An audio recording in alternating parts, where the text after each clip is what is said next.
Peace and blessings. We are finally here. After every technical difficulty that can go wrong, guess what? God don't like ugly. Azar, guess who we have in the building today? My brother Antonio Stevenson. Before I let him speak, I just want to give a small introduction. He is, where do I start? He is a coach, an entrepreneur, an author, a scholar. He'll bang you up with his knuckles. He preaches love.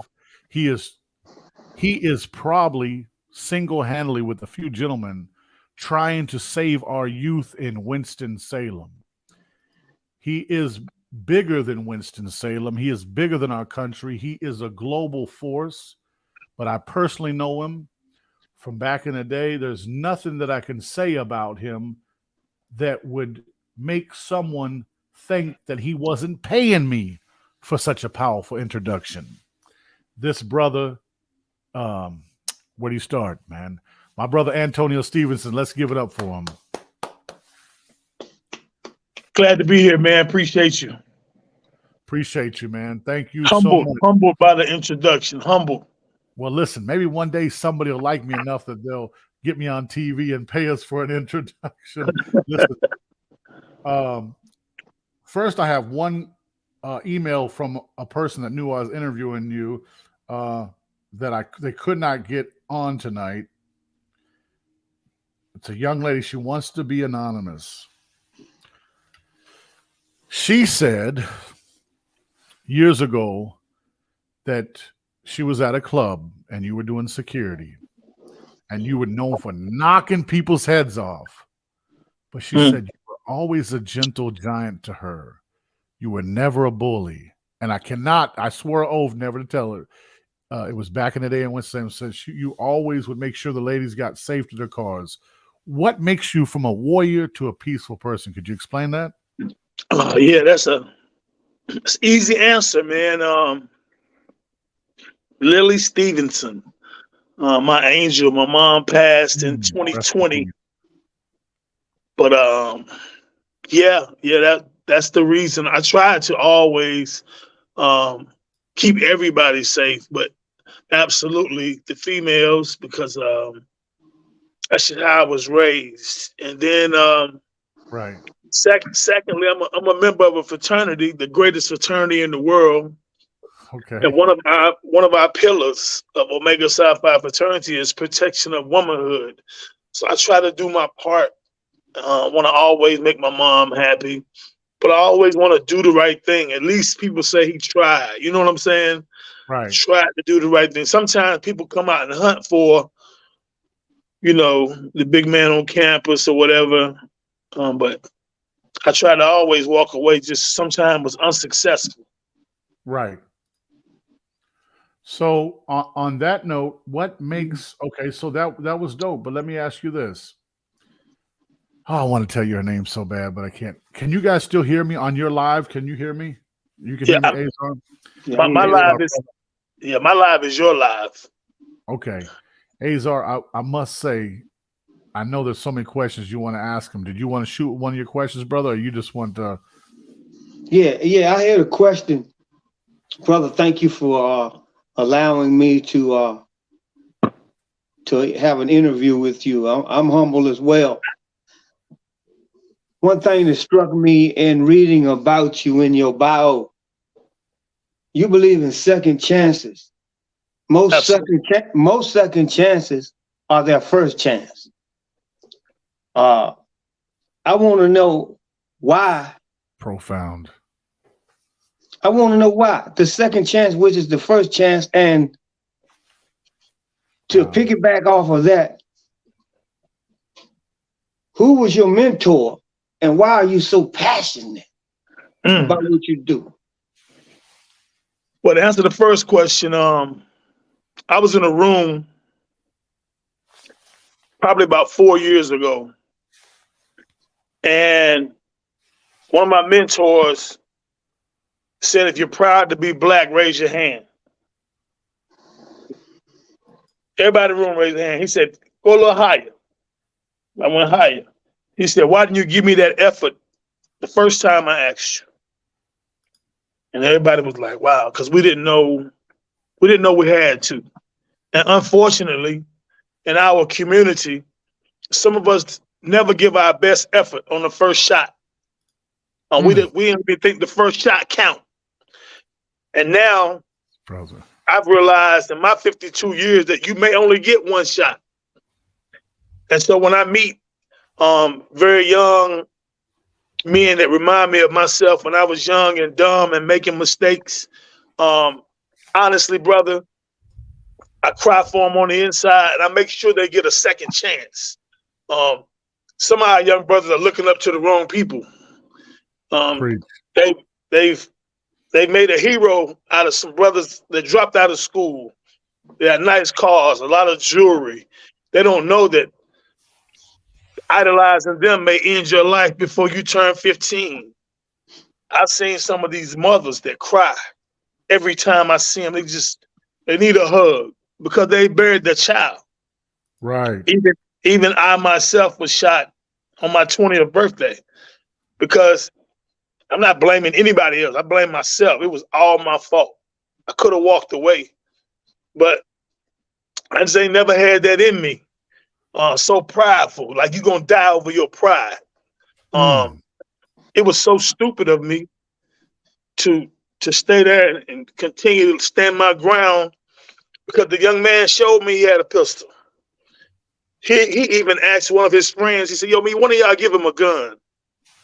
It was like 8, 9 people reaching a gun to me, right? But I swung. I said, I got to give him my best right now. This may be it for me. But I promise you this, man. I just relived the night I got shot just now.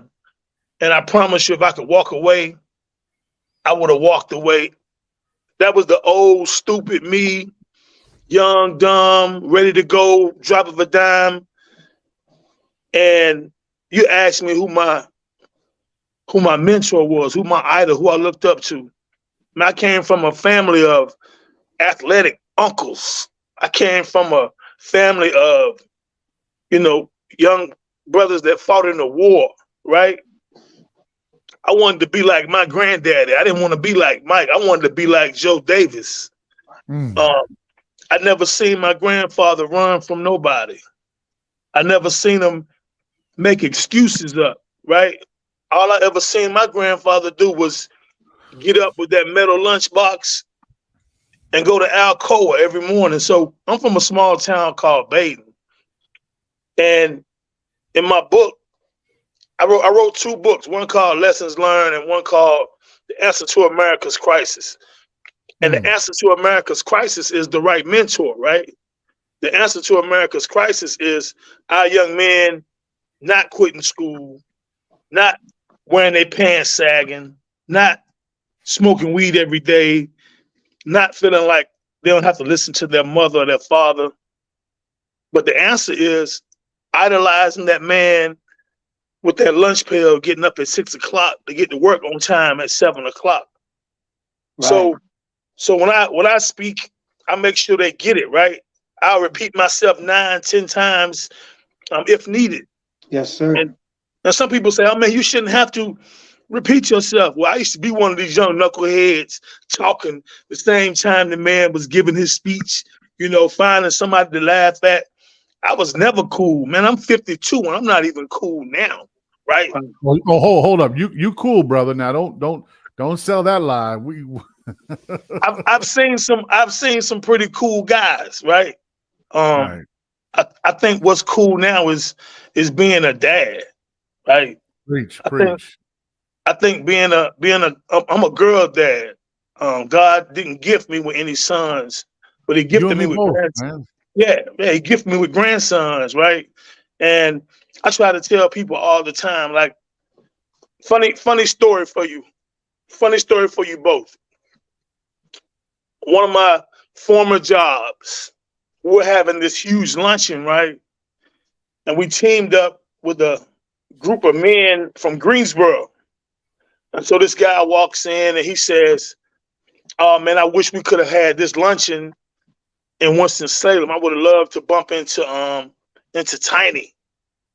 Well, a few of my coworkers knew me as Tiny, but most of them knew me as Antonio Stevenson. I didn't even want to carry the whole Tiny Black cloud because most of it's about doing security, war stories about fighting or playing football, and all that stuff is behind me, right? I'm saving lives now. So the guy said, yeah, I used to come up to Winston-Salem State and, beat him up every now and then, right? So everybody at the table looking around like, man, as long as I known him, he ain't lost. It's been a minute. Right. Other than getting jumped, right? Other than getting jumped by a neighborhood, unless your name Chris Turner, my older brother, who beat this man up, right? Right. And I think the most amazing fraternity I was a part of was like any football team I was on or Whole Nine Security. Whole Nine Security was the best security team in America. You could have put us against anybody. But he's still he's telling his war stories to all these people that work with me. And he said, yeah, man, I wish I could see him now. I walk up to him and smack him, right? So one of my coworkers, so one of my coworkers said, yo, man, you talking about Antonio Stevenson? He's like, I don't remember what his name was. I know they called him Tiny. He played football. So my man said, that's Tiny right there. He pointed at me. He was like, nah, that ain't him. He said Tiny was thin, had cornrows. I used to come beat him up all the time. And it was an opportunity for me to show these young men how to deal with not only a liar, but a situation that you didn't agree with. You may be a little angry with the situation, but you can't stoop to that level, right? So, because we had some young men eating with us too. It was a mentoring situation. So I walked over to him. I said, man, I don't even know you. This is my first time ever meeting you, but I'm Tiny. I'm Antonio Stevenson. And you've never beat me up. And I can tell you how many times I've lost. And I can tell you who I lost to. It just don't matter. It's not important.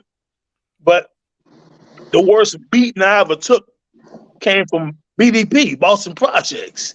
And they were I don't remember Boston losing to nobody, right? But it was 20. Yeah, but it was 25 against 2. Right. And I respected the challenge. And I don't want to get on here and not even for a second imperialize black on black crime and talk about brothers fighting one another like it's important. But I can tell you it made me a tougher dude. And I never ran from them. I never ran from anybody. And if anybody ever wanted it, I gave it to them. But I talked to my young brothers, man, about standing tall but being smart, because I don't think I was very smart until I was about 35 and realized that I wasn't invincible and that death would come to us all regardless of whether you wanted to or not. It'll come, and it'll come like a thief in the night. And when I tell young men my story, I mean to scare them. I mean to let them know that your mother will cry for you, and your mother will bury you. And if you want to be tough and you want to be a legend, legends die young, right? So I preach education to them, man, and I try to show them things they haven't seen. I try to take them to these HBCUs and these PWIs and just let them see, because so many of our young brothers in Winston-Salem have never left our city. And I don't want to glorify Winston-Salem. I love my city, and I want as many young men as possible to walk on Winston-Salem State campus. Our campus is one of the best colleges, one of the best college campuses ever built, and it's beautiful. And go see it, and I'll take them. But I can't make you leave the streets, and I can't make you stop selling dope. So when parents call me and say, help my child, I'll sit down right there in front of any mother, father, and their child. I say, look, are you Are you ready to stop smoking weed? If Wow. that child says, no, I ain't with none of that. I'm gonna hustle. I'm gonna sell this dope and I'm gonna smoke this weed. I say, Mom, Dad, whoever. I say, Mom, Dad, whoever. I want you to make sure that the life insurance is paid up, and be able to, get them to a hospital quick. Because if not, you're gonna have to bury this child. And that's just it. That's just the honest to God truth. So I'm not speaking from something I read in a book. I'm speaking from sure enough experience. Like getting hit twice hurt. Getting hit twice in the stomach and not remembering any of it, it hurt. And it's in my book, and I tell people all the time, the most powerful part of my book is the first chapter because it was written by my mom, who was no longer here. But my mom set the stage. She was like, "Look, I went through this, this, and this, right, to get this child here. I went through this, this, and this, and man." It's okay, man. Yeah. It's. I have those moments. You feel me? But yeah. I mean, I try to tell people, especially my young brothers, man, if you still got a mom, love on her. What? Hug her neck as much as you can, because there will be a time you will not be able to. And right there, man. Listen. One thing you're showing that it's okay for strong brothers to be emotional. Men cry.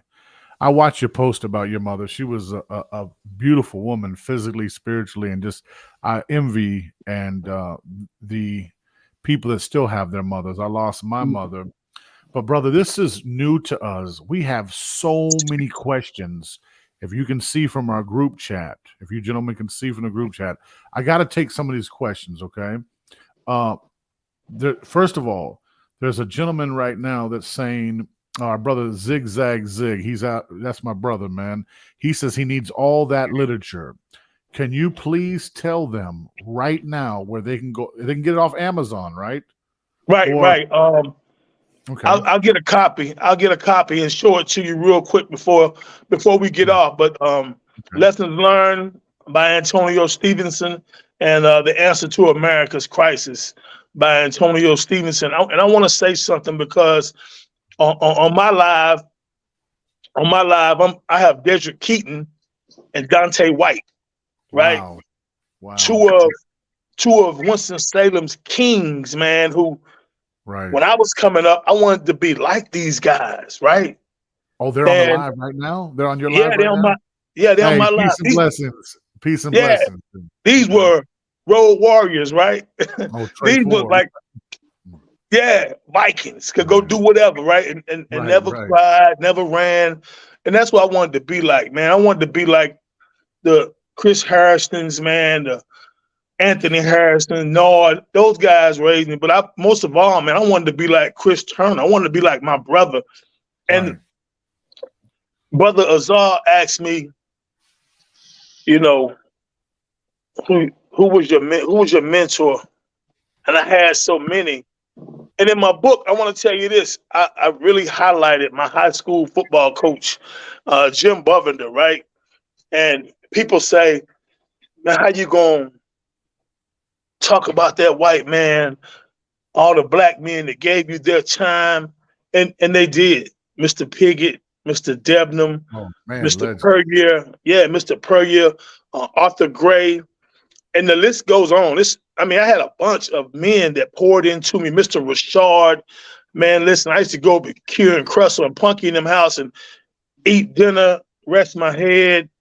But I could do that at several houses. I could do that at Ronald Brown's house. His mom, Elaine, passed right before my mom.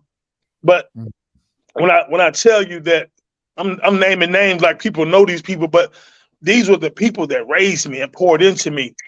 But until I was about 14, hey man, we drove from Winston-Salem to Baden, North Carolina every weekend. That was our home church. That was where I got my mentality from. Some of the toughest, roughest, meanest country boys you ever met And when you fall out with each other, you fight it out, and then you go fishing. Or you fight it out, go home, and the next day, I meet you at the court. We're going to play basketball again, right? Right. And by the time I was 15, it was just like Winston-Salem. It had turned so bad. It was all about money and drugs. And, man, I used to be afraid to go to Baton. I used to be afraid to go to the country because it was so rough. But shout out to my man Chris Peoples on my live. His dad was Michael Jordan to the entire city of Baton, right? He was so good. He was so good that if you would have came to Baton and you could play, you had to go play Goop. You had to go play him. Or you wasn't good. What was his name? His name was Goop Peoples. He was the best. His dad is the unofficial Black Mayor. I'm saying no one's gonna know these names because they weren't there, but this is my upbringing. This is my mentality. We used to get into it, and if somebody jumped in it, we would jump them. But like, yeah, it was crazy, right? But like, when people ask me, they say, "Man, how did you become such a good athlete?" I tell them Carver High School. Right. And at Carver High School, everybody wanted to be like Derek Debnam and Ray Agnew and Leonardo Horn. And the Horn family produced two of the best athletes in Winston-Salem ever, like ever. Fernando Horn is hands down the best athlete ever came through Carver High School, ever. In my 52 years, I ain't seen anything close. And I'll say it to anybody. Like, look, yeah, you were good. I was good, but I wasn't Fernando Horn. He went to Auburn on a full ride, and he played in Pittsburgh for a couple years and came home. But when I tell you, I wanted to be like Buck Shepard. I wanted to be like Rodney McCoy, right? I wanted to be like Chris Turner. I didn't want to be like anybody across town. Like I said, Dante White was probably the first and last dude to ever run me over. But I said, yo, I want to be like my brother. And my brother was so smart. My brother was so athletic. And I was never as fast as him. I was never as athletic as him. But I'm in 3 Hall of Fames for football because I was a better football player than him. And football became second nature because that's how I could relieve all my aggression. And when people wanted to fight my dad, my dad said, look, we're gonna go over here and box. And we went to Reynolds Park. They used to have a boxing gym set up in the gym, and then you go out back and swim if you wanted to go swim. So they were tired of me coming home beat up.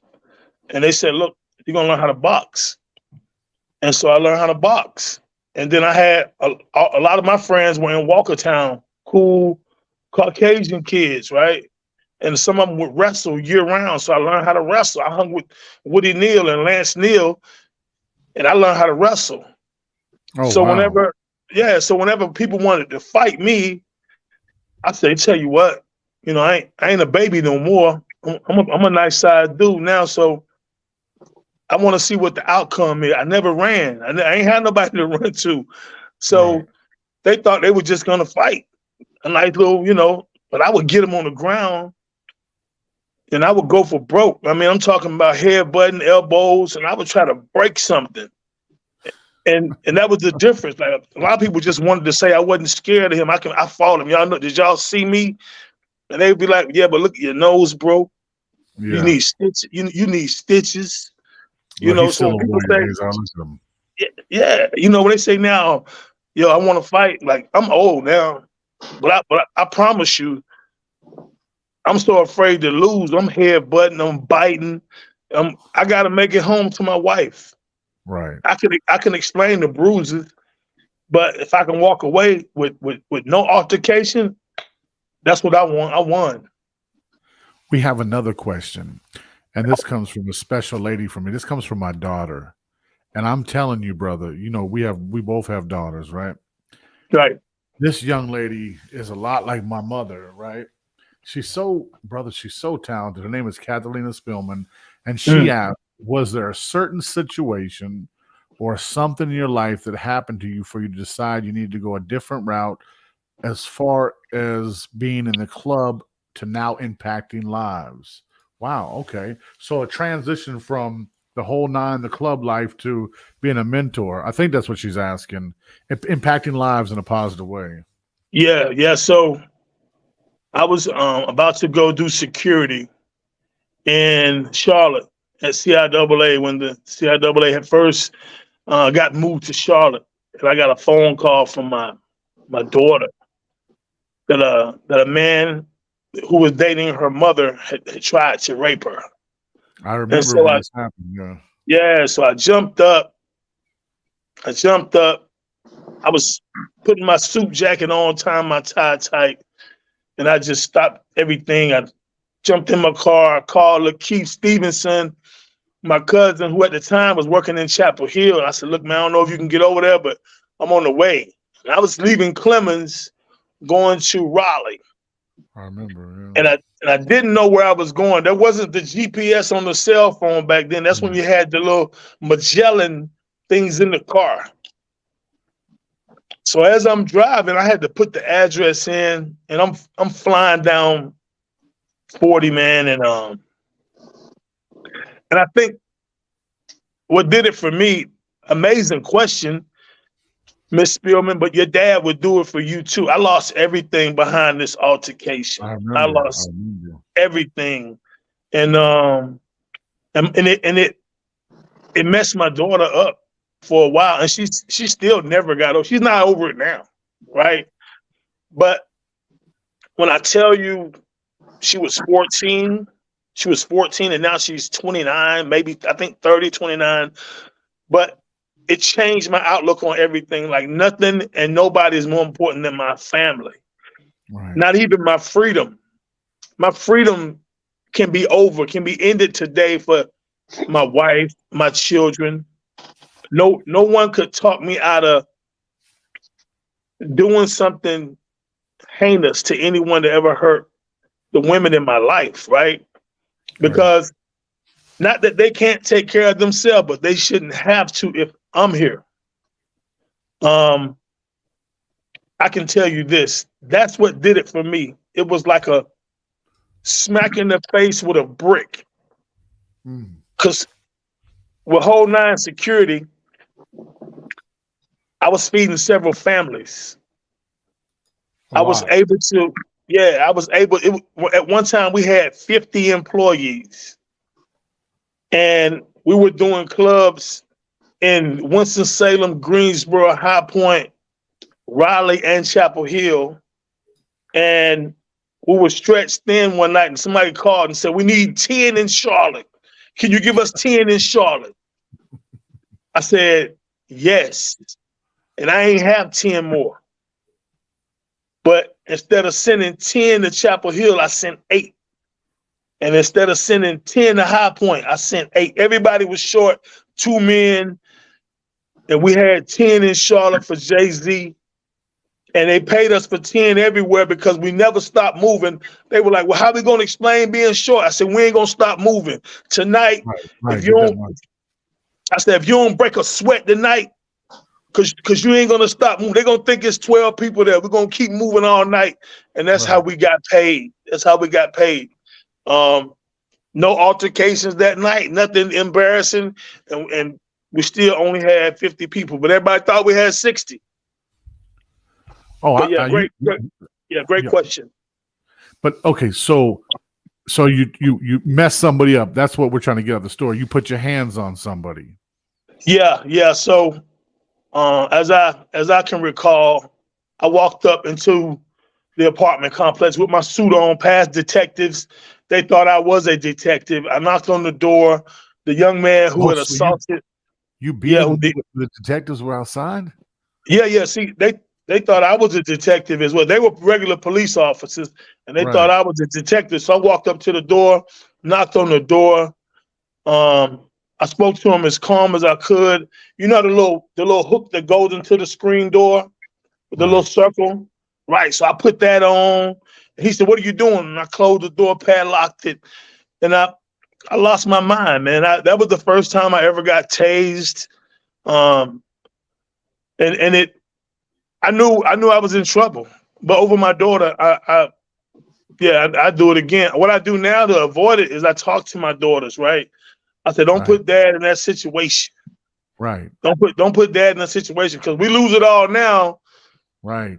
The nice stuff you used to is gonna be harder to come by. Okay, Azar, I know you gotta ask him something. Go ahead. This is exciting. Hey, do you? If it goes over an hour, is that okay with you, brother? Oh yeah. I'm locked in. Okay, cool. We locked in. This is a treat. Okay, Azar, please. I see all of the fighting you did in the streets prepared you for a great fight. The greatest fight you would ever have is to deal with these hard-headed, stiff-necked, and rebellious people. To get them, their attention is almost like going to the graveyard and telling somebody in the grave to get up. That's how dead they are. But you're right.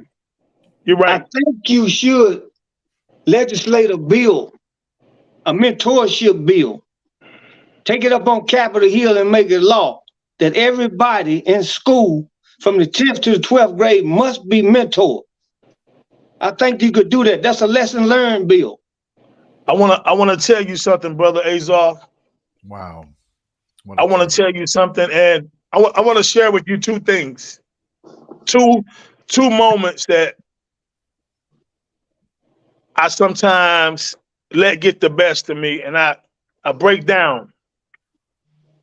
Myself and Sheriff Kimbrough did a Moments That Matter hour-long recording in Evergreen Cemetery.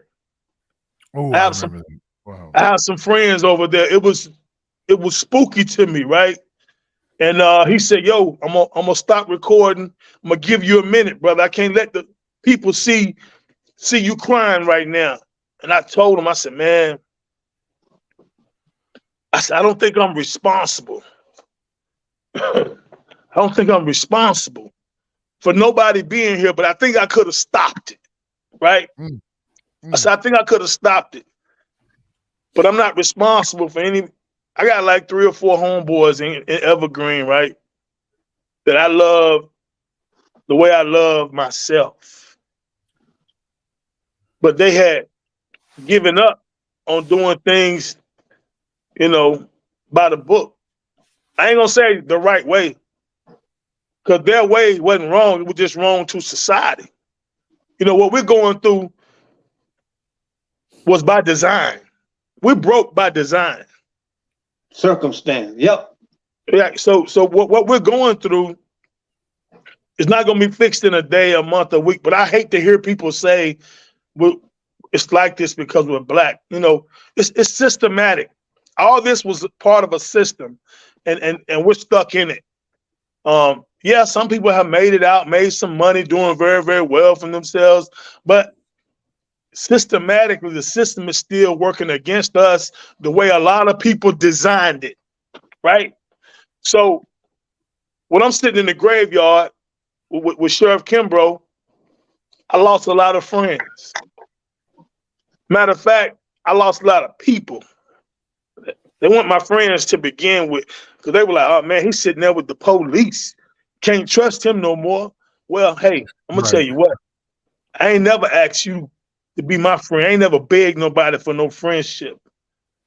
But Sheriff Kimbrough is my mentor. First of all, he's my mentor. Secondly, when I lost my mom, he was the first one at my house. Really? The first man at my house was Sheriff Kimbrough. He stayed with me all night because he knew what she meant to me, right? Wow. So it's rough what we see in these streets, but we got to figure out how to get these kids out of the street. The second opportunity I had was I got this award called the Atmosphere Award. The Atmosphere Award goes to people that walk in the room and change the room, right? You so good. You so strong at what you do. When you walk in, you change everything. If it was cold, it's going to be hot now. So I've saved some lives. I've saved some lives, but I haven't saved enough. So I'm talking to all these movers and shakers that got 20 million in excess dollars, but they give the money to the same programs every year. And I asked for some money.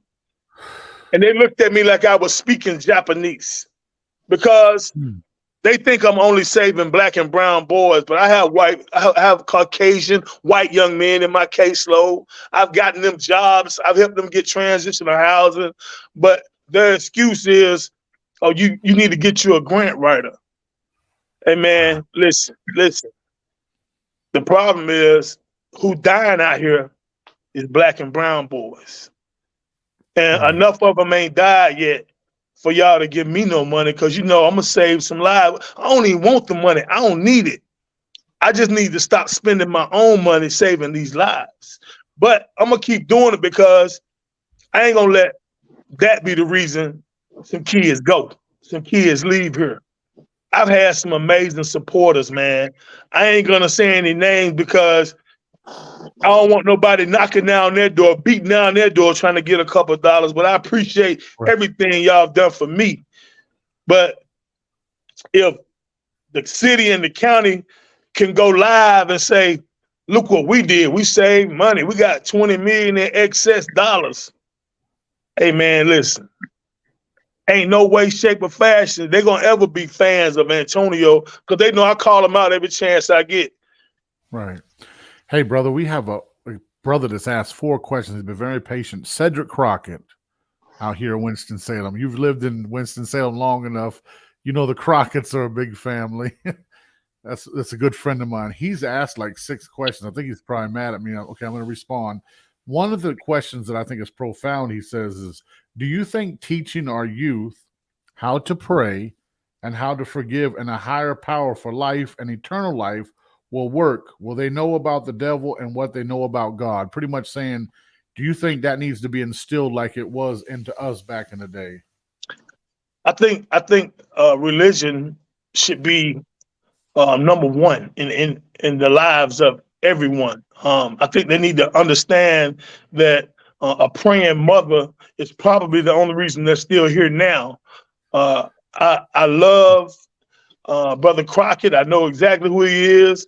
And I think it's enough ministers to get 10 mentors from every church, and let's start going into the schools once a week for an hour. I think every church should have a mentoring program. The new leader of the ministers conference is Brother Vereen, and he said, when you're ready, come to the meeting and challenge us. I said, well, look, I came to the meeting one time and nothing happened. So the next time I come to the meeting of the most powerful coalition in Winston-Salem, which is the ministers conference, I would love for every church to establish a mentoring program. And I would like for some of those programs to be after school programs, so we don't have to go to the YMCA and be a part of what they're trying to do. No organization really wants to save these black kids except for the school system. For the first time, it really feels like No Child Left Behind, because we have the best superintendent we've ever had. But before you're really going to see the results from her being here, she got to clean up the mess from the previous superintendents. It was amazing. Okay. It was amazing. I'm going to say this, and I'm going to let you stop. My apologies. No. Listen, this show is about you, brother. This is amazing. Who you are and who you have been, people will never forget.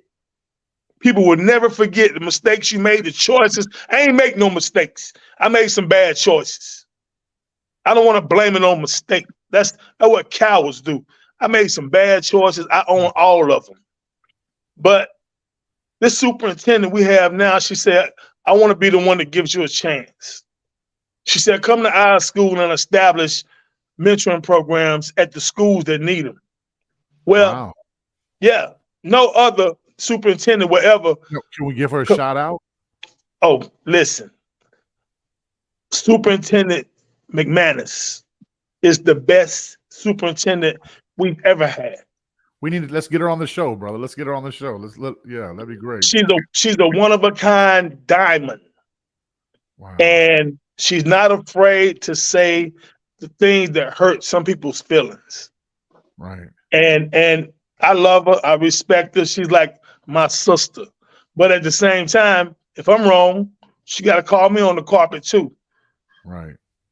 So my question is, when are you running for mayor? You good? No. Keep going. When are you running for mayor? Because you get my vote. Man, you need to. Bro. This is gonna hurt. This answer right here is gonna hurt. Okay. I don't think anyone can do a better job than Mayor Alan Jones. Okay. I think he knows the weaknesses in the city, and he's trying to make them stronger. I think he knows the things that need to be like top tier worked on right now. We have an amazing sheriff. We have an amazing chief of police. Shout out to Will Penn. He's going to do amazing things. I think we're making history right now in North Carolina with a black chief of police, a black sheriff, and everybody's working together, including the sheriff's department, the police department, the school system, the mayor's office, and shout out to Dee Adams, Mayor Pro Temp.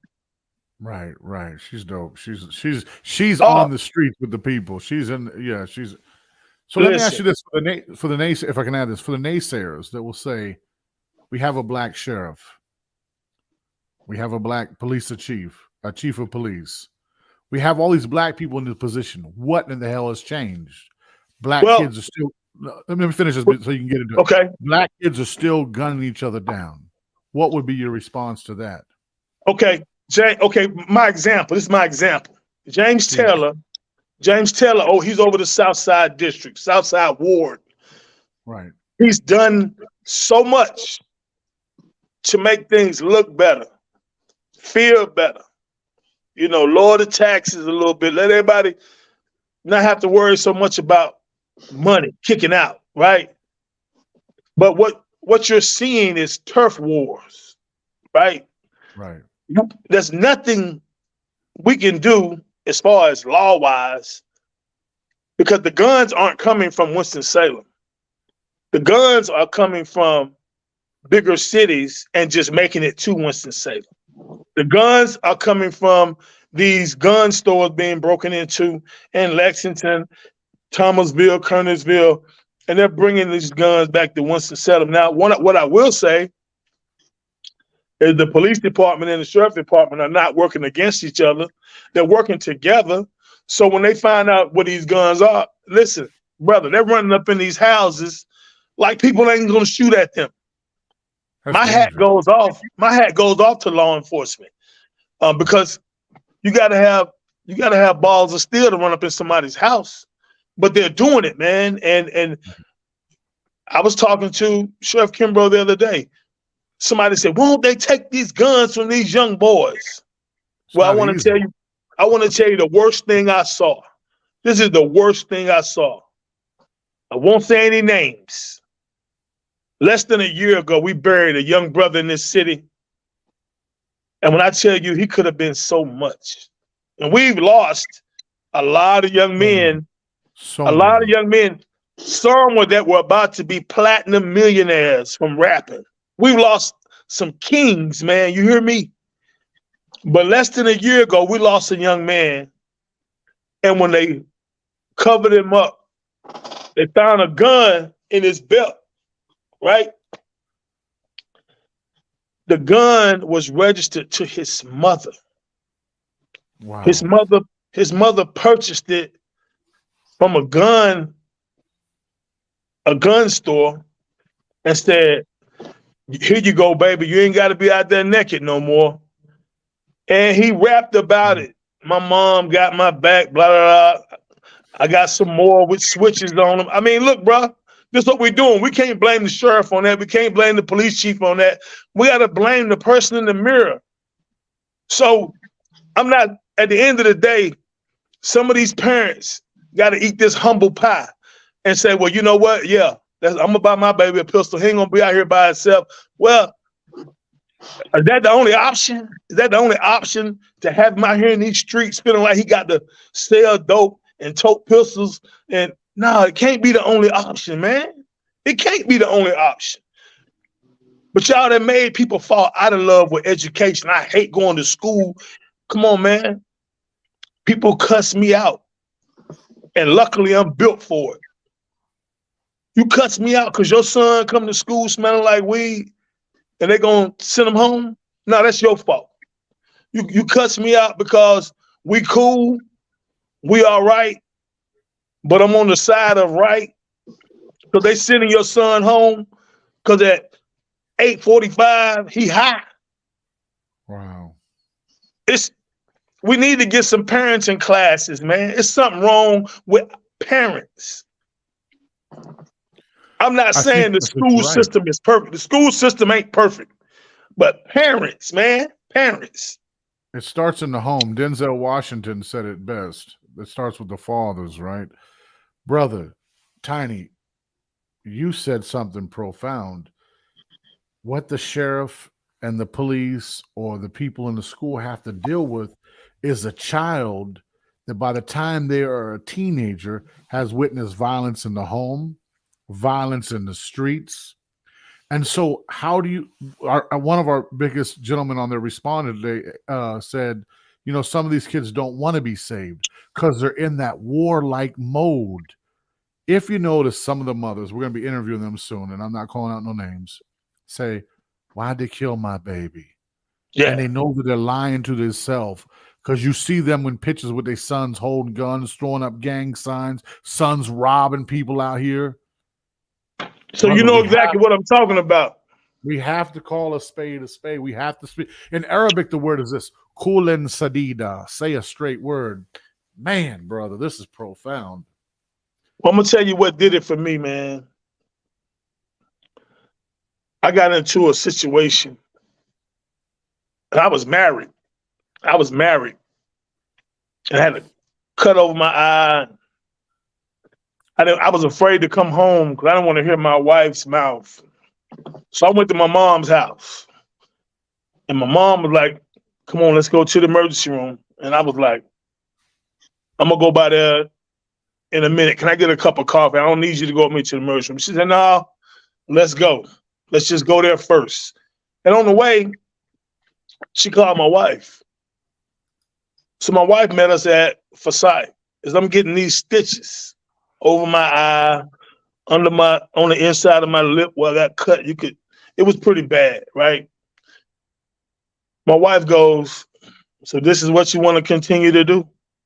Oh, you want to have one foot in and 1 foot out. You ain't whole nine no more, but you want to still be Mr. Tiny, and you want to still, you know, and I had to say goodbye. Because it's a different animal out there right now. And the animal is non-caring, no love whatsoever, and they're not afraid to go to prison. Until they get But what they think is they think they get another chance at life. And I want everybody to know, man, ain't no coming back. I hear these kids talk about, I'll die for my boy, I'll die about mine. Wow.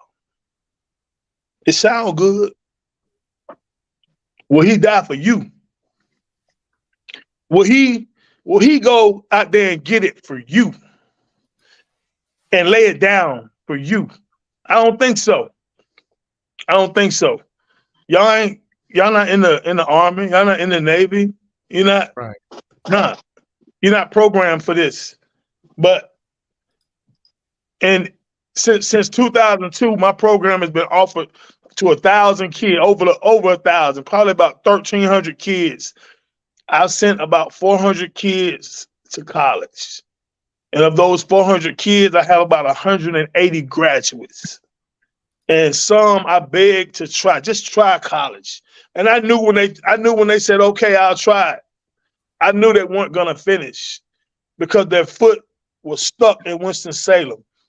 But some have gone on to Forsyth Tech to pick up a skilled trade. And I think as a family, what we need to do is push these kids to education, push these kids to a real job, and give them some hope.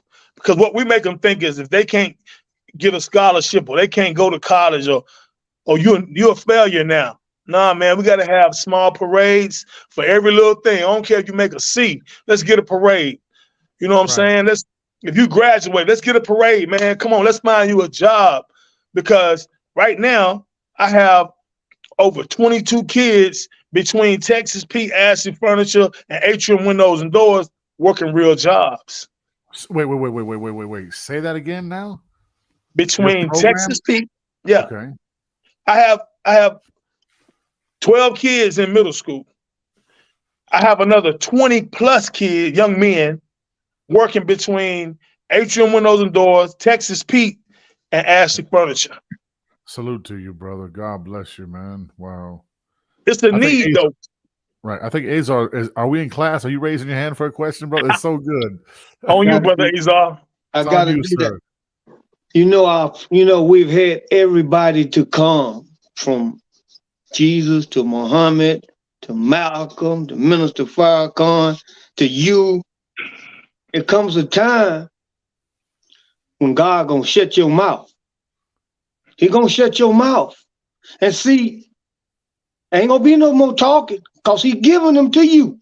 But when the door closes, we in that time, he gonna wipe America blood to the bridle. It's gonna be fulfilled because you doing what you gotta do. But in a minute, ain't no more talking. Somebody's gonna have to be example for somebody else in a minute. You're right. And unfortunately, after that, you'll stand and you'll get everybody that you want after that. It's coming.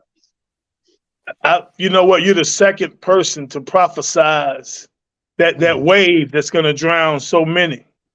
And we've seen it, man. Brother Azar, we've seen it. We've seen one of the best athletes ever come out of Winston-Salem, lay it down.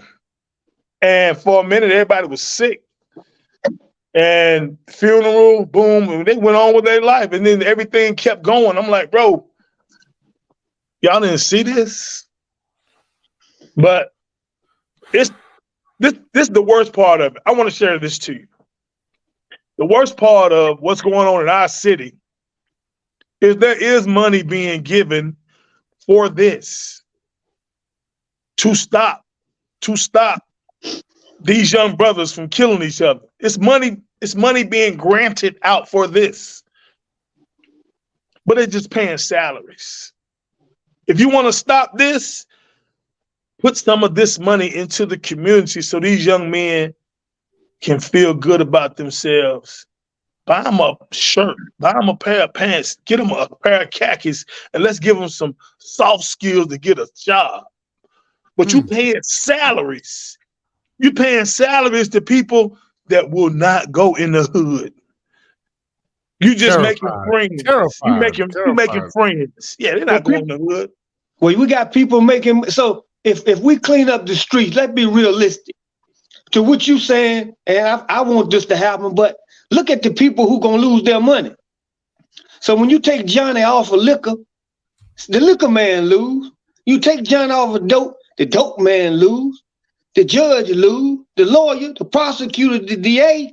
Somebody is making money and getting rich at our expense. Yeah, but we don't care about them. We don't care about them. We're trying to save these black boys. Right, but what I'm saying is, no, we don't care about them, but it's like a two-edged sword. You understand what I'm saying, Khalil? You're right. I get you. I hear exactly what you're saying, and I agree with you. But I want you to hear this. For so long, so many of we didn't even have to tell them what to do. They couldn't wait. Our young black men couldn't wait to walk off campus and get high They couldn't wait, and they can't wait now. But what I'm asking for is black men, come to the schoolhouse, fill out that volunteer list, and come to the schoolhouse. Come check on your neighbor. Come check on your son. Come walk the halls. They're not going to turn you away. And unfortunately, I'm going to hurt your feelings now. It's not just Carver. It's not Mount Tabor. Read the news. They found a gun today at Kernersville Middle. It's everywhere. But it's everywhere. Because Kernersville Middle, hands down, is one of the best middle schools in our city. That gun came from one of the parents putting that gun somewhere where everybody can see it, and now this kid want to be special. He want to be something. Hey, Antonio. Yes, sir. We got 400 churches in Greensboro, 400 churches in Winston-Salem. We got mosques. We got synagogues. What you saying is, why don't these people who doing that job, why don't they're supposed to be going out? Why don't you just got to call the churches out, the synagogues, the mosques? Why don't these people flooding the school? I'm begging I want some white men too. I'm saying 1 hour a week. I'm asking for 1 hour a week. On live, on live, I'm going to dedicate. I want you to hold me to it, okay? 1 hour a week. If I don't, you and Azar can jump on me. Go to the volunteer portal, WSFCS.com. Let them run your background. If you ain't hurt no child, if you ain't beat up no woman, they're going to let you come into their school and mentor. Now, when I say volunteer mentor, you can stand in the hallway between class. Hey, man, have a good day. Young brother, why don't you pull your pants up? Because you're going to see some draws at every school. And I said something to the principal. He said, look, man, you work for the school, so you say whatever you want to say to them, but after you leave, they're going to put them down again, and we're not going to battle back and forth with these kids over these draws. We got to pick and choose our battles. So we're not going to make them all pull their pants up, just the ones we know will. We're not going to send them all home for smoking weed, just the ones smoking loud. So different schools got different rules, but when I tell you, when our superintendent McManus walk up in the school, everybody get tight. They tight, man. But if you're doing it the right way, she ain't got to walk up in the school to set the tone. You should set the tone yourself. Because when I walk into school, I don't care what school I walk in, I'm like, yo, man, pull your parents up. Good morning. Have a great day. And they respond. But it needs to be us talking to our babies. I went to a school today. Not one pair of pants low. You know why? Because they know the principal ain't playing with them. Ronald Travis don't play. But he can't be the only one. He'll send you home. And I ain't trying to build him up. I'm just saying he's not afraid. It's several more. Like I tell people get mad at me. Stephon Key needs to be somebody's principal at some school because he's not afraid of anyone. And I'm going to back him up 100%, but he don't need me to. It's some women. I can name a list of black women principals that are principals this year that weren't principals last year. And they have changed the whole tone. I mean, man, people get it twisted, but you go to Mineral Springs, you go to Philo Hill, you're going to see some leadership that you haven't seen before. Miss Willard over at Haynes don't play. Sweet as she can be, don't play. It's some tough, rough women, white, black, and Hispanic. But I don't know, some people need a refresher course into how to run this thing. This yours. This your ship. It ain't, if you just let it float, ain't no way you're going to end up at. We don't know where you're going to be. But if you put some positive things in place, we're a team. This is your job. This is my job. Oh, man, it'll be so much sweeter. But it gotta be the same across the board. It can't be this school is saying you can't do this, and this school will let you do. You ain't got to pull your pants up over here.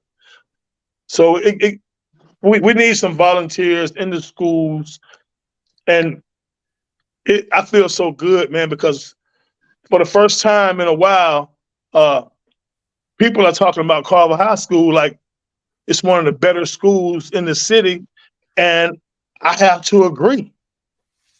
They have a young lady as a principal, and she's playing no games. And she has the support of her staff. Everybody's on the same page. Every school should be like that. There's going to be fights because, like I said, people are beefing over turf. Don't come over here selling no dope. This is my side. Don't come over here. Don't holler at our girls. Holler at your girls. Man, listen, I've seen some of the craziest things over the last couple of years that I never saw when I was working at QEA, because it's sort of in the box, right? For a public charter school, you don't get to see as much. I came to the school system.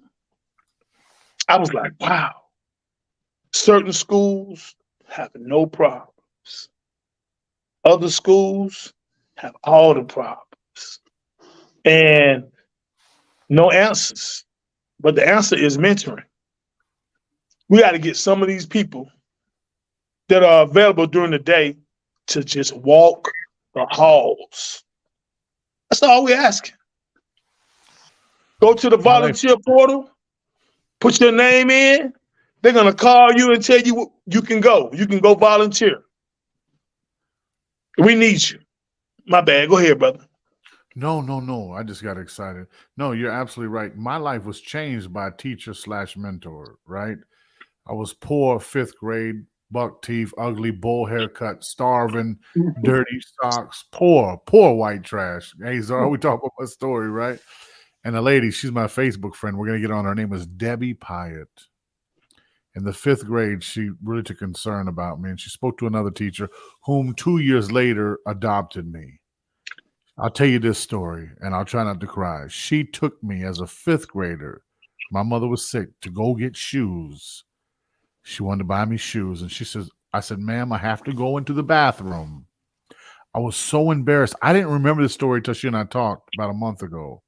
She says, I had to send a man to the bathroom. You were in about the 20 minutes. I was worried about you. She said the man came out and said, the young boy's in there washing his socks.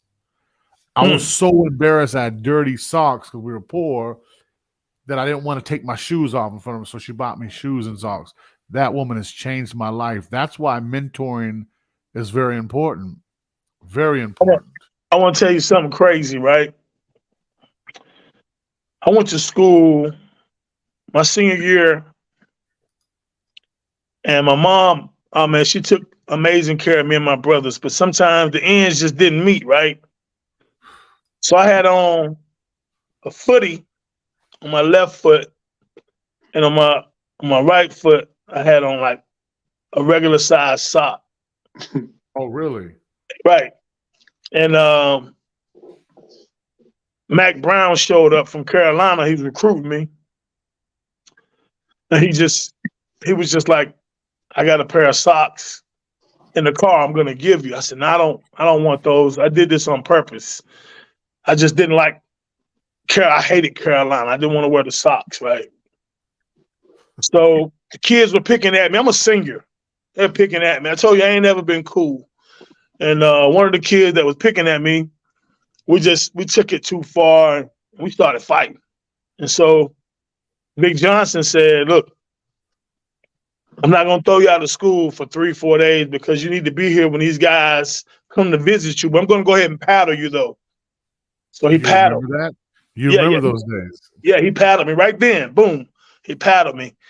Dexter Felder, my mom called Dexter Felder. I call him Pop. It's my most amazing mentor in the world, Dexter Felder, right? Hold on. There's a few Dexter Felders. There's one that taught at Winston State, but then there's the Dexter Felder. Dark skin. Yeah, dark skin, slim, slender. That's my daddy. That's my father, too. He's a father to me. All His right, so wife, look his at son this. Bobby. Yeah, okay. Yeah, I'm glad you. Oh God, man, that's a I'm tough glad you man. interrupted me because you broke me up. I was about to break apart, right? So he came to the school. He bought me a pair of socks, and he gave me a hug, and we started crying together. He said, "You never have to wear mismatched socks." He said, "All you have to do, all you do is call me, right?" And my mom was like, "What are you getting in trouble over today, Tiny? You about to go to college. What are you getting in trouble over today?" And I was like, "This dude was picking at my socks, you know." And my mom was like, "Come on, let's go." Right? So went to Kmart, Walmart, Kmart, Kmart. We got this big bag of black socks. And now I got the socks from Uncle Dexter, Pop, and I got these socks from my mom. But all my shoes was like tore apart, tore apart. And one of my best friends, he passed away last year, Stefan Debnam. Rest in peace. Man, he gave me a brand new pair of shoes, right? Okay, brother. And his mom said, "Stefan, where your shoes at?" He said, "I got all my shoes still good." He gave me his brand new shoes, right? And people think like, "Oh, this dude got it so good." You know, he done had it so good as for a long time. And for a long time, I had nothing. So challenging me was like, I ain't got nothing to lose, right? But when I see kids with the same mentality that I used to have, I think about all the people that gave to me for no reason, right? We just don't want you to throw it all away. Don't want you to show out, right? So when people ask me why do I do what I do, It's okay, brother. I do it so these kids won't throw it away. I do it so they won't throw it away because they don't know what they can be, right? I'm talking about I've been thrown away. Like, I don't know if you've been thrown away, but I've been thrown away, discarded. Like, he ain't gonna amount to nothing. He's just trash, right? And if I had listened to them, I would have been nothing. I don't sit back and be like, "Oh man, I need to show you my house. I need to show you my car." But I do sit back when nobody's around and I say, "Thank you, Lord. Look at all the people that were wrong, man. They were wrong." And you're going to have your one day, your moment in the sun where you can say, "Yo, look at what I accomplished," right? Even with the people saying, "No, well, I need this. I need more resources. I want to help all these kids." And they say, "No." To me, Brother Azar, that's throwing them away. I'm going to save them. I'm going to save them. Because whether you help me or not, I go to Goodwill to get some shoes. I go to Goodwill to get some suits. Goodwill has looked out for my brother's second chance since the inception. I have went to those people and they saw no color. They saw no past. They don't even know Tiny. All they know is Antonio Stevenson trying to help people, right? So when people come to me and say, "Hey man, you fighting the fight, you can't win," I don't say, "Oh, I don't care if I save one." No, I want to save 100. Right. I might not save 101, but I'm gonna save 100. A lot of people gave up on me. My family didn't give up on me. My Ebony Hills family didn't give up on me. My City View family didn't give up on me. My Baton family didn't give up on me. When I didn't have a father in my home, my Uncle Julius was my dad. He could hug me, whoop me, clean up, help us clean up, and be like, "Look, if I can do it, y'all can do it." And from that point, you ain't got to come over here and clean up no more. I grew up wanting to be like my Uncle Forrest. You know, he played tailback. I wanted to be strong like him. I wanted to be smart like all my uncles. I I wanted to be handsome like my uncles, right? But I can tell you that there's some dudes out there that are not tough guys. And it's okay to not be a tough guy. But you can still be respectful. And you can still be respected. Like, fall in love with your education again. I beg kids every day, like, yo, man, you don't like any of your courses? Do you like one? Do you like math? Do you like reading? And some of them kids will say, man, we're not supposed to be good at math. They'll look me dead in my eye. I'm like, man, who lied to you like that? Who stole you? Who stole that from you? You're supposed to be good at anything you want to be good at. I've spoken at colleges and universities. They paid me to come in and speak. I'm like, I can be motivational. I can show them how to make amazing choices and how not to get shot, right? Because you'll go to a party and you'll think it's safe. Okay now. And it'll look safe. But once you find out nobody got patted down, once you find out it's one or two guns, if it's one gun in there, it's 10. I don't want to be in a party where everybody didn't get patted down. If my homeboy got a gun in the party, I don't want to be there. He ain't been nowhere practicing shooting. He might shoot me. But this is what I do, man. And I try to make sense of it all. Listen, brother, all the way from Washington State, or she might be in Pennsylvania, Helen McIntyre, right, says we need more people like you in this world. For real, I admire what you do. These kids need to know that people do care about them and their futures, that they can come from nothing and be something. Manuel Martinez says, loving the podcast, gentlemen. Keep up the good work. Joe Horton, teach them. You're speaking the real. It takes a village. Zigzag. Thanks, brother Stevenson. When you are doing right, you will be met with resistance. Keep grinding, my brother. I will meet you eventually. Wow, brother. This is jumping, man. What?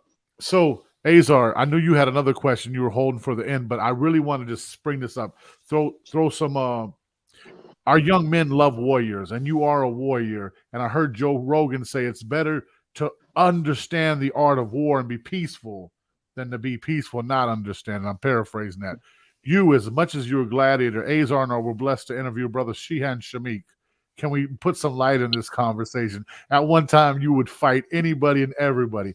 Would you please tell me what you told me about Shamik and hit him? Yeah, tell so the young kids can understand that even the toughest guys, we still, know how to judge other people. Yes, sir. I wanna share this with you. I went to a party and Shamik was at the front door. He gave me the most thorough pat down. And I asked him, I said, yo, man, I do security too. You ain't got to pat me down like that. Right? Oh, really? And I said, we cool. You ain't got to pat me down like that. And Shamik said, I'm just doing my job. And if it's a problem, take it up with me right here. You don't have to go any further. He wasn't challenging me, but he was letting me know that don't get mad and go past him and take it out on somebody else. Yes, sir. And I said, no, it ain't that serious. And I went on inside, and maybe an hour later, a fight broke out. And I watched him come in, man. He was not a very big dude. Shamik not a big dude, but he was big enough. Man, he took down a guy about 375 with 2 chops.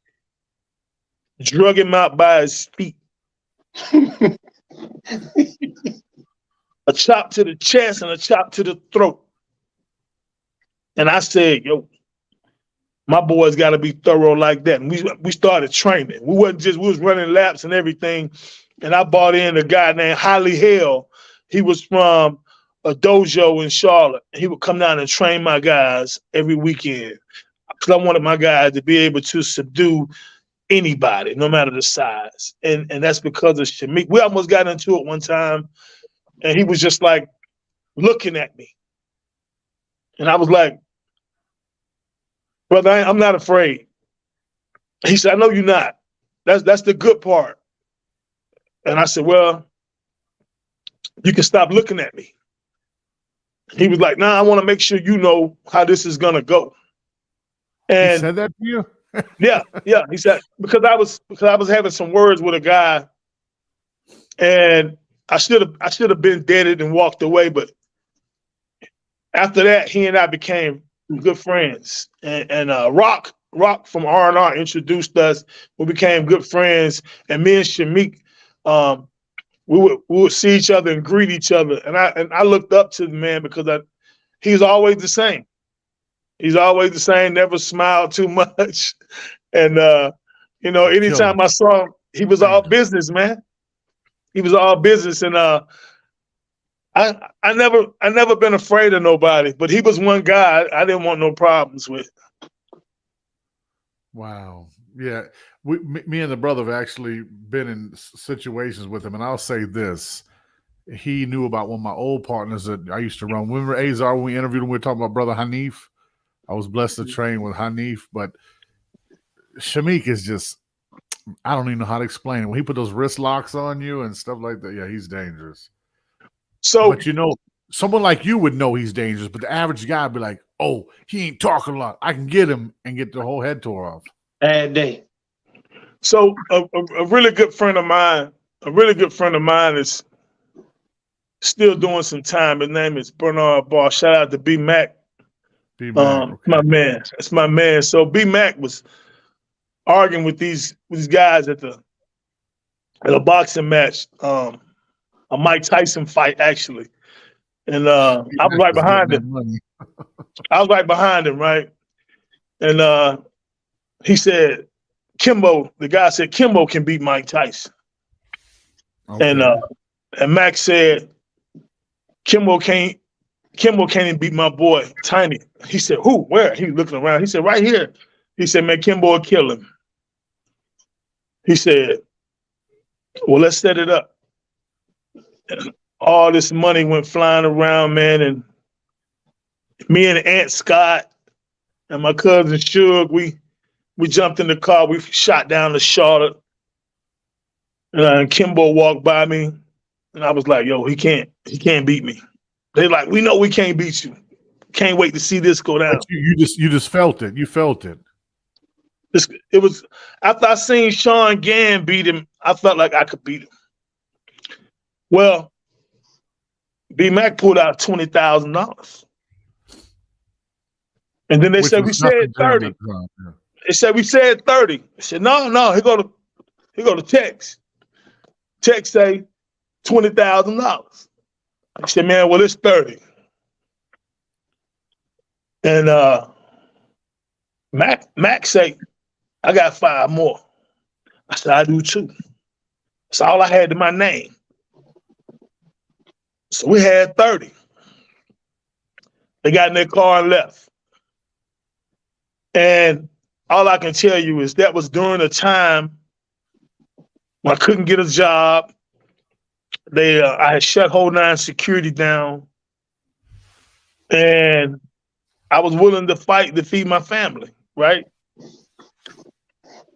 It was like the late 90s, early 2000s, and I was like, I don't think he can beat me.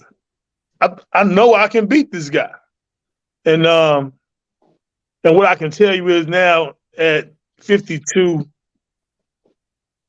I can't beat a fly. I don't want to get in any kind of altercation because if I can't control it, if I lose it, if I have decided to let it go, I don't know what I'm gonna do to somebody. Right. So I just don't get in those situations. So you're saying, may he rest in peace, the great legendary Kimbo Slice. What you're saying is that his team declined the offer. They just left. They didn't give you no reason. Absolutely. See, I believe, may he rest in peace. Of course, the dead can't speak for themselves, but I believe you would have beat him. Now, there's something I really wanted to delve into. What's sad, brother, is that when that thing happened, when you protected your daughter, and maybe in hindsight, we, as a father, we always say, I may have done this different, but you did what you felt was right. I witnessed, brother, so many people turned their back. They wrote you off. And that's a testimony in itself that if the world be against you, if God's on your side, you can win. Brother, I watched you take the best security team. You guys were everywhere. Everywhere. You had all the celebrities. That's why when your podcasts come out, when you start your podcast, which I hope to produce, and Azar I would love to be a part of, your podcast is going to do better than All the Smoke. It's going to do better than Gillian, because celebrities know you. You never asked them for no money, but it's time for them to give some money to you, what you're doing, brother. I'm telling you, man. I will say this, man. In order for a nonprofit to work, you have to have. I wish I had a philanthropy department. I talked to this lady. She runs the philanthropy department at Moses Cone, and last year she raised $27 million for Moses Cone, and that's the least amount they've ever been raised. That has ever been raised in 1 year. 27 million. So I'm like, what? I know they add new wings and new parking decks and all this stuff, and that's cool, man. But I wish MBSC had a philanthropy department. If you ever donated or wanted to donate to try to help some young brothers, www.mybrotherssecondchance.com. We need all the help we can get. And people say, well, you're not going to stop what's going on. Well, I have to agree. I don't think it'll be stopped ever. But I think it's some that want to be saved. I think it's some young brothers that do get some rest at night, do get up and go to school. They don't smoke weed every day. Some smoke weed on the weekends. I'm not here to pick and choose what you should and shouldn't do, but I know you can't stay in school if you smell like weed. And I've had some breakthroughs last year and this year. I've had some graduates. I had a brother walk up to me and my wife. This is what did it for me. This is what did it for me. Me and my wife at the state fair in Raleigh. And this young brother walk up to me and say, Mr. Stevenson, what you doing? How you doing? And I was like, how you doing, brother? You know, good time, good seeing you. And I didn't know who he was. It's been that long. It's been since I saw him, it's been 20 plus years, right? And he said, you don't remember me? You saved my life. Oh, really? And I looked at him and I was like, wow. You know, a young brother, 26, 27 years old, graduated from North Carolina Central, but Winston-Salem gave up on him. They gave up on him. So he came through my program, finished high school, went to college, doing very, very well for himself. Doing very, very well for himself, and just wanted to tell me thank you, right? He just wanted to say thank you. And so for me, that's why I still do it. I still do what I do because if I can save 20, 30, 50 a year, I'm happy. I know the kids aren't giving up. I know the parents aren't giving up. I just want to keep saving them. So we don't have our own building. We want our own building. We got a wish list, you know, but it starts with funding. It starts with resources. I hope one of those philanthropists see this live and see this podcast and say, you know what, I want to help these guys. I want to help this organization. It isn't just me, you know what I'm saying? But I'm doing the bulk of the work. I'm the boots on the ground.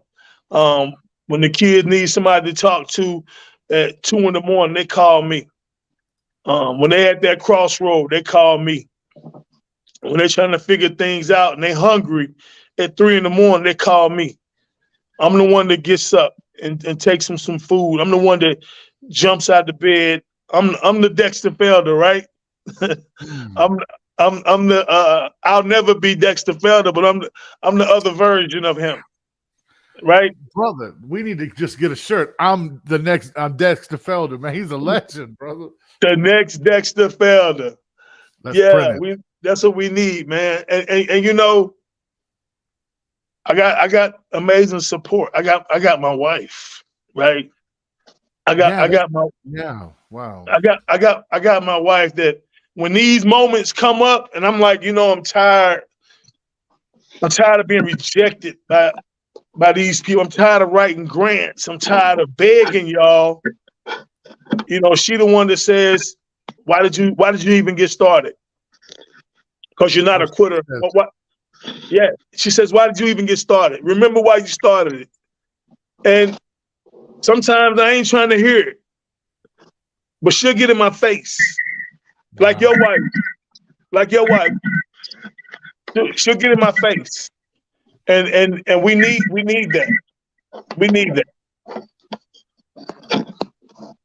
Hey, brother. So you and I both have strong, beautiful wives, right? What is it? And I'm saying this with all due respect. You had your pick of the litter at one time. You had a plethora of women that would probably love to be with you. What was it about your wife that made her stand out from the rest? And I'm not saying you were being free-spirited. I'm saying I remember you, and I remember how the women were attracted to you. You're a good-looking brother. You got a lot going on for you yourself. What was it about her that you said, that's the one? Time out. Before you answer that, listen. 3 people just said, hey, can we replay back the live? The live is over. And I clicked in. I said, no, it's not. And they're like, oh, I see it. So, bro, you're doing numbers, brother, on a program that's trying to block the live. Okay. You can answer that, please. I want to tell you this. I heard what you said about me, and I appreciate that, brother. But I think my wife could have had her pick of the litter too. Wow. And she chose me, and we chose each other, and it was a rough point in time when I know she could have had anybody else, and she chose me.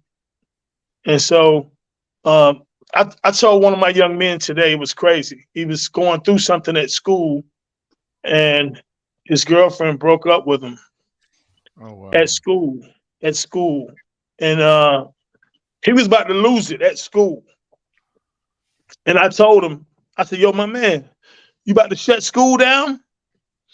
He said, Mr. S, you know better than to play with me. You know, his girlfriend broke up with him at school and was hanging out with her friends, you know. And I said, look, you know what will kill her? He said, what? I said, if you do nothing. If you act like it's okay. And I know where he was. We've all been heartbroken. And I tell people all the time. I remember having a nappy red afro, a nappy Sandy Brown afro. I used to get picked at. He got nappy hair, blah, blah, blah. Yeah, I told my man today, I said, your time will come. I said, man, listen, don't forget these days. Check me out, Brother Azar. Don't forget these days because your time will come. And it may not last long. So when it comes, woo, make the most of it. It may be one day, but you ride high. You ride high because when it's over, all you can talk about is how good you had it. And I think this is the one God made for me. So I have to treat her the way she treats me. So this is what I do. We don't fuss and fight. We have disagreements and, you know, like everybody else. But at the end of the day, we like, you good? I'm good. You good? And that's it. We good. We ain't throwing no blows. We ain't calling each other out of each other's name. And that's how we going to rock this thing until the wheels fall off. And it's so hard to find someone that got your back these days.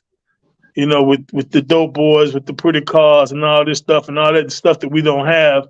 So to get someone to genuinely love and care about you just for who you are and what you bring to the table and want to build with you, wanna make it better and more, that's the one you gotta keep that no matter what. What you gotta do to make it happen. Do what you gotta do to make it happen. And for me, it's 4 quarters. We done hit halftime. We're in the early third quarter right now. We up. We up 21. I got one question to ask you. My battery got to go in 3 seconds, brother. I got one question to ask you, brother. But charge your battery up. If you get in touch with Brother Shamika, I'll get in touch with him. You need to open up a dojo so all them boys can come and learn that discipline that he taught me. And that he know that dojo discipline. I think he would be an amazing teacher, and I'm with that. Let's do it. I'll get in touch with him. Let's do it. So, man, Azar, you know what that would do for them children. Wow. It'll change the discipline alone will keep them out of trouble. Azar, so your phone about to die? Man, my phone about to die. I probably got about 30 seconds, brother. I hate to go, but my phone about to die. Give us your closing, Azar, while he and I stay on here for a few more minutes. Hey, that was my closing. Mine about to die too. Man, that was my closing, man. That was my closing, man. I saw this big dojo with about 7,000 people, man. Let's do it. I got more time on mine than 30 seconds, though. Okay. About fearless fighters in the world with the mind, man. With the mind, and you can create your own money. Let's do it. Let's Brother do it. Tiny, do you see why I get Azar Muhammad as a co-host? Isn't he amazing? Man, he's so strong, man. Azar's so strong, man. All praise is due. I ain't got nothing to do with it, brother. I'm just pulling off the light off of you. If I hit your hand, I cut mine off. Even though he's young, he's like one of those old black uncles with the great sayings, right? Hey, show him your apparel. Bang Hard Apparel. He has a company. Bang Hard Apparel. Whatever you do, baby, bang hard, baby. You got to bang hard whatever you do. BangHardApparel.com, baby. Bang hard. I got you. Bang hard. I'm going to treat you both to lunch. Hey, Azar, if you fade out quietly, which you never do, the brother and I are going to talk for a few moments. I still got quite a few questions from people that are inboxing me now. Tiny, you let me know when your time has to end. How about okay. Is 2 hour mark good? You got 28 more minutes than you? Okay. I ain't got no 28 minutes. Oh, I know you don't, brother. You're an old man. You got to take your tail to sleep. No, I ain't got to go to sleep, man, but my battery dying on me, brother. Just stop lying. Your wife in the other room saying, baby. Hey, man, you can't out-talk black people, man. Well, let's try it. Let's go with it. Show him his books. Okay, slide over this way. The Answer, Lessons Learned. Man, you're an author, brother. The Answer to America's Crisis. Peace and blessings. Peace and blessings. So, see, look at that. That's beautiful. Now we got 2 people. Lessons learned. Okay, let's get into it. Lessons learned. Which book was written first? Lessons learned. Give us a brief intro on that. So my mom wrote the first chapter. My mom used to tell everybody I was special. And they would say, oh, well, all your children are special. And she would say he almost didn't make it. Wow. Her and my dad got into an altercation, and he caused her to go into labor. And so I was supposed to be a Christmas baby, but I was born October 29th. And I'm here, man. She said I was her blessing. Both of my brothers, my older brother and my younger brother, they look better than me. But I think I was the toughest.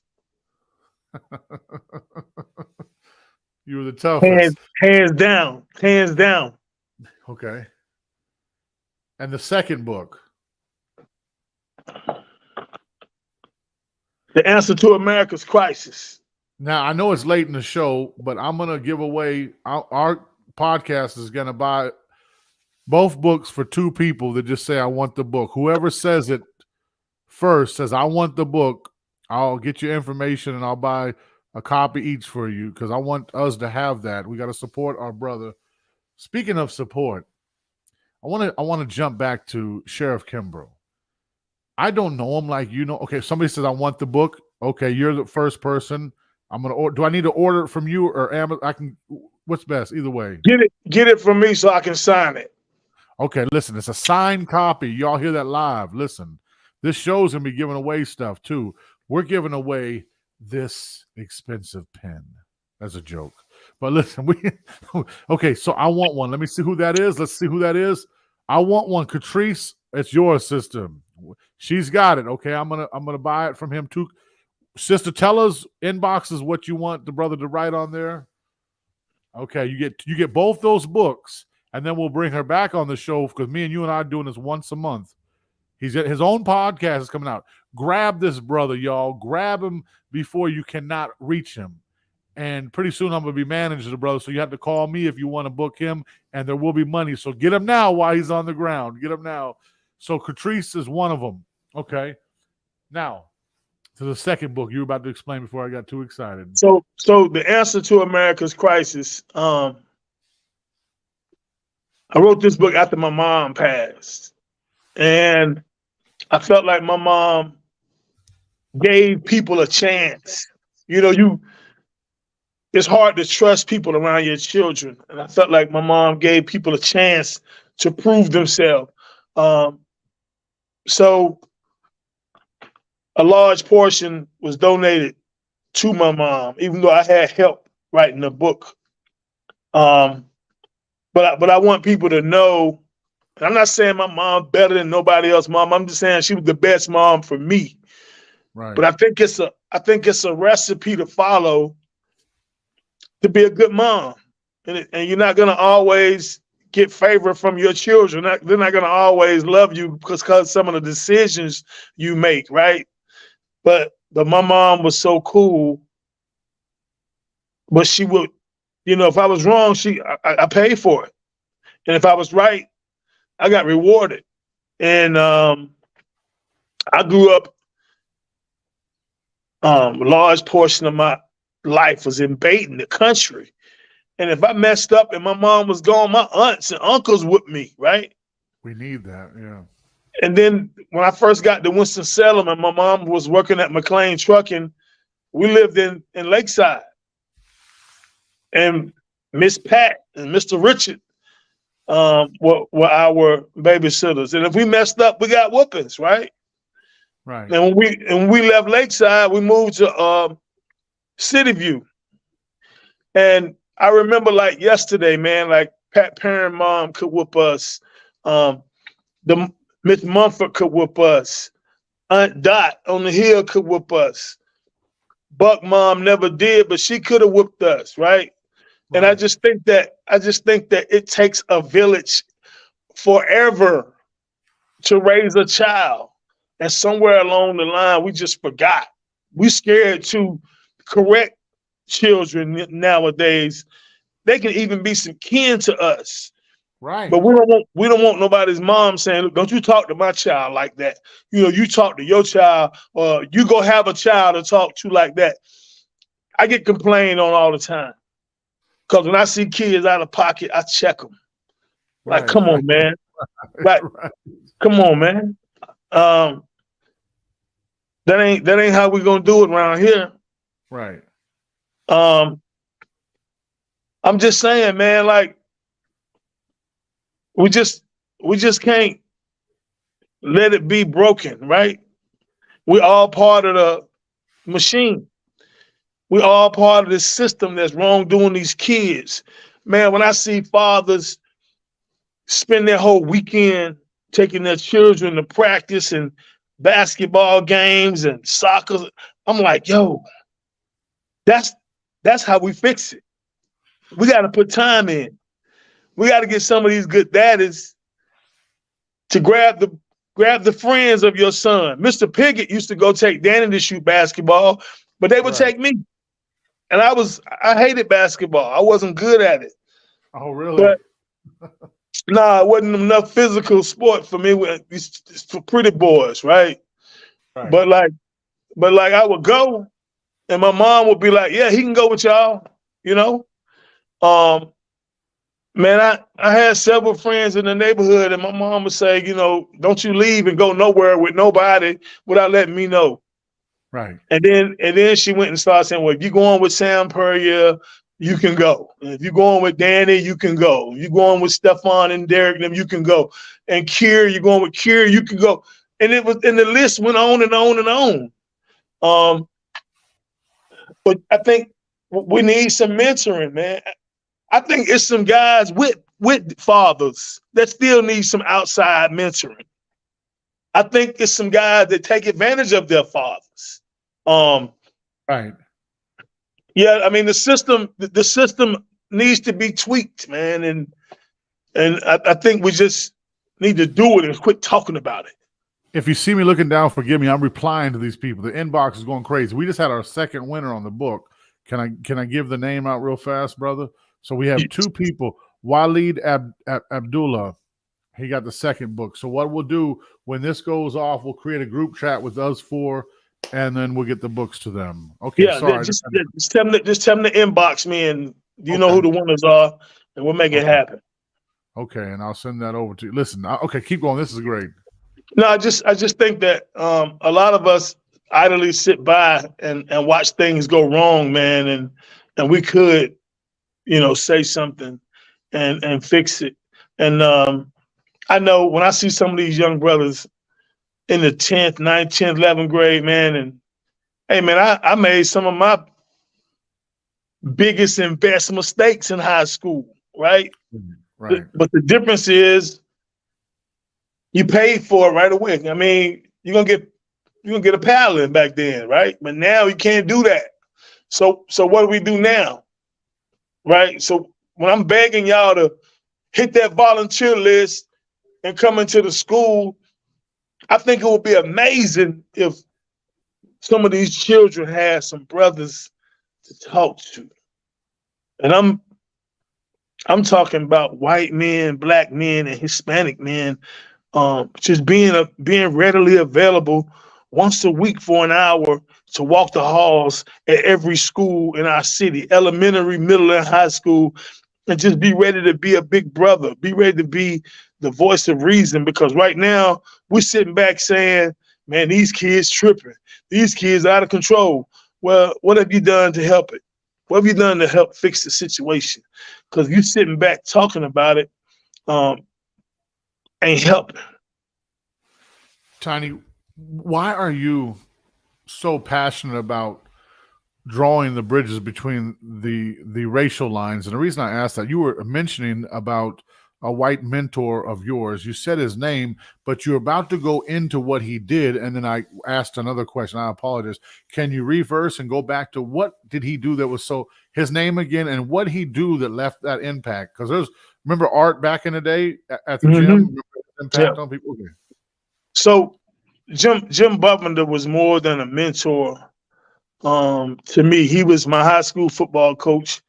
And he was like a dad, man. He was just like Mr. Wynn, just like Coach Poe. But I can tell you this crazy story, and I'm gonna leave it at this one, okay? I'm gonna tell you this one, and don't judge me, right? So my mom was working 3 jobs, and the bills became a bit much for, and the lights went out. The lights got cut off, and it was gonna be a couple of days. So we were packing bags to go stay with my Uncle Julius, who stayed on the south side, right? Way over past 52, off 52, almost on South Main Street. And I was going to Carver. And I told Coach, I'm probably going to miss a couple of days out of school because we got to go and stay with my uncle. And Coach Butler said, I tell you what, come stay with me. Really? And I looked at him, right? And I said, well, let me check with my mom first. He said, well, look, I'm going to take you home after practice and you pack a bag. And I ain't never told nobody the story, right? We're playing East Forsyth this week. And he didn't want me to miss school because if you missed school back then, you couldn't play. So he took me to stay with him, and he had 2 sons, Gray and Bradley, beautiful wife, and he didn't even call his wife before he took me home, right? He just said, there's the shower, and you can stay down here. I was like, wow. I got the whole bottom of the house to myself. Nice. Anyway, the fed us, took a shower. I'm talking to the boys, and it was so cool. It was so cool that I didn't want to go home. I'm at this nice crib. My mom had a nice house too, but it wasn't this nice. Right. And so I went to sleep, jumped up the next morning. I'm the last one out of the house. I said, Coach, you gonna lock the door? He was like, nah, don't worry about it. You know, my wife here, we're okay.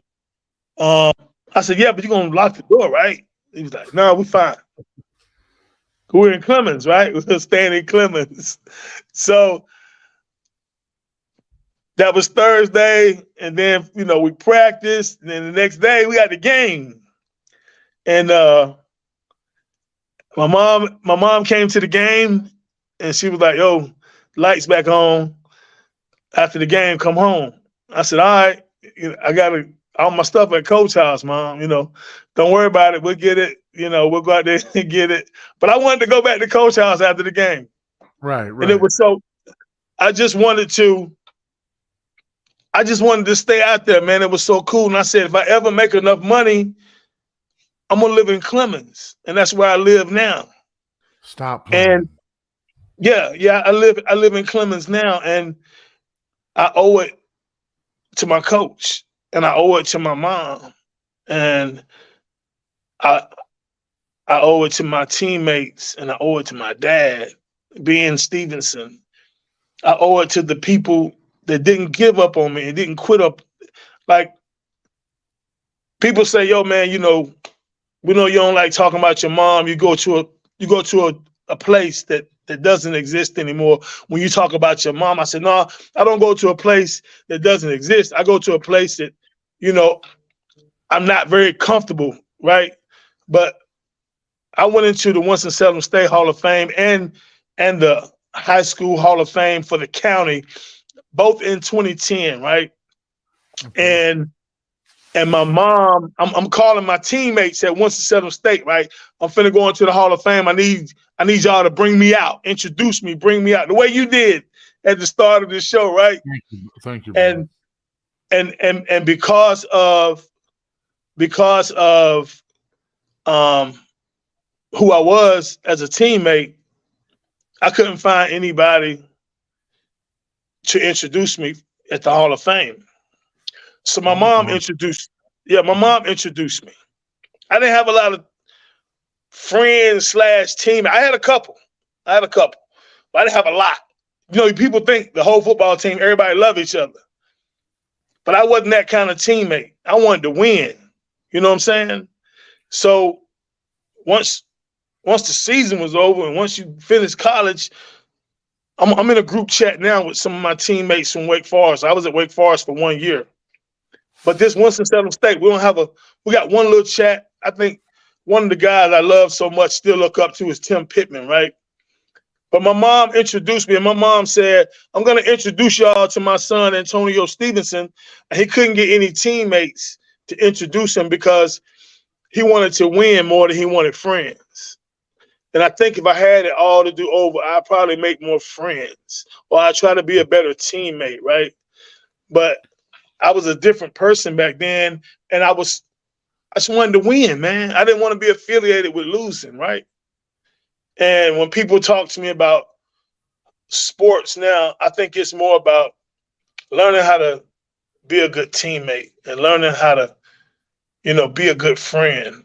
And all my friends are my family. I don't have a lot of friends. My whole 9 security, that's my family. They're not my friends. They're my family. My brothers that we have a special bond in Omega, they're my family. They're not my friends. They're really truly my family. The people that can call me at 2 and 3 o'clock in the morning, the people that knew what I was going through and couldn't get here when my mom passed, those are still my family. Those not my friends. You feel me? So I still want to win more than I want friends. The people that help me mentor, those are my brothers. That's my family. right? They're not my friends because friends can be here today and gone tomorrow. Right. But your family will always be here. Let's talk about Ramley for a second. The late great Yusuf Suggs, Clayton Suggs. Tough. He was a Ram, and he and I were very close. He was an activist in our city, but he was inducted into the Hall of Fame. And I see you are wearing a Winston-Salem State University. I'm alumni. I was an older student. I got a chance through Dexter Felder, help navigate the process to get into Winston-Salem State. I don't know why. Shout out to Dexter Felder. Yeah, I don't know why I'm wearing a Wake Forest shirt. I just happen to like it, but I should be wearing my Ram one is dirty right now. I love the jersey. How important was Winston State to you, and what does Ramley mean? Before you answer that, I just got a response from Catrice that won the book. She said this. You might want to give her advice on this. She says, "What you're saying is true. I lost hope in Winston-Salem when my daughter, oh man, dang. She said, when my daughter got shot a year ago by these young gangbangers, I moved to another state because of it. I want to move back, but my heart hurts every time I come back home." So I know I asked you a lot. Can you please give her some advice? I don't think we have enough time in the universe to cover your story, brother. This is profound. Well, the first thing I would say is this, man. And don't quote me on this, but if you found peace and a better place in another place, I would by all means stay there. I would still come and visit Winston-Salem. But if you found peace in another place, another city, and it's peaceful and you got peace of mind, stay there. But still come and visit your family. And if something is telling you to come back home, maybe it's unfinished business, but I would urge you to pray about it. I don't do anything without talking to God. I don't do anything without prayer. I don't make any crazy business moves without prayer. If God tell me don't go that way, I ain't going. I'm not gonna argue back and forth and box around with it. That's my number one mentor. Don't be afraid to get on your knees and talk to him about it. I love Winston-Salem, but Winston-Salem will run you away. This is a different city than it was 5 years ago, 10 years ago. And if you make one wrong turn, that can be it. And I've had death threats and don't you mention this when you go live and don't you mention that. And I have to be careful because I'm not afraid of what they're going to do to me, but I'm afraid of what could happen to my family. So I am careful who I offend and whose toes I step on, but some things need to be said regardless of what can and will happen. And I stand on that. She said, these kids really need more leaders like you. That's profound, man. Tonight has been a success, brother. I don't know if I can ask you enough questions to cover your story. It's amazing. But I heard you got some good news. I know you can't really get into details, but somebody approached you about doing a movie about your life. Is that correct? Yeah. And it's still pretty early in the situation. I was kind of knocked off my feet too. Like, is this real? Is this a prank call? And they were a subsidiary of Netflix, and they want to do a Zoom later next week, see what happens. I like the idea, especially if it can be lucrative. I can fund my own nonprofit without begging people to go to my website and donate. It would be great if it happens. But I just don't know what that would look like, right? I don't know what that would look like. You did speak about God and your spirituality, and you pray. I see the picture behind you. Would you care to elaborate on that? Is that there for a reason? Yes. Yeah. I've been praying since I got the call. Man, amen, bro. I pray you success. Brother, there's so much that I want to touch on. I think that tonight we covered enough for the people to try to digest. Could you give us your closing remarks, and then I'll finish off with that? I will say this in closing, and I really want to talk to the young lady that said, should she come back? And I want to say this: every decision you make, and I'm talking to everyone, pray about it first. Winston-Salem, Greensboro, Charlotte, they all need help. Um, the schools are now dumping grounds for kids that can't go anywhere else. But I think mentoring will save some lives. Every school system I just named allows volunteerism in the school system. Please come and donate 1 hour a week, if not more. Let's stop talking about what's going on and do something about it. God loves you. Listen, man, do not hang up when I do my closing, please, because we got to talk some business behind the scenes. I'm very proud and honored, and I give a humble bow to you and the success we've had tonight. We had so many technical difficulties, didn't we, this morning? I mean, this morning I was trying to reach out to you, but literally right before we were about to go on, StreamYard, Facebook, and YouTube, and my lack of technology was giving us a hard time. We started. It was the devil. It was the devil, but that is a life lesson. Things are not gonna always go easy. The race isn't for the faint, right? The race isn't for the rabbit, the quick sprint. It's a marathon. Tiny, I love you. I'm honored to have you on here. I want to say this to the listening people. We all have an appointment. It's not a doctor's appointment. It's not a court appointment. It's not a promotion appointment. It's an appointment where they will lay us down and we will finally be face to face with our Creator. And people will ask, what is your legacy? And so on my show, when we start doing the Spill with Spillman, we will never be ego struck by anybody, by their financial success, their prosperity. But we will ask them this last question, and I'm giving my brother to take us out on this. What legacy do you want to leave behind? Oh, man, that's a good one. I want people to say, wow. I want people to say he did more good than bad. I want people to say he left here fighting, trying to save some lives. I would love for a life I changed to stand up and say, without Mr. Stevenson, I would have been gone a long time ago. I tell people all the time, be cool, but don't freeze.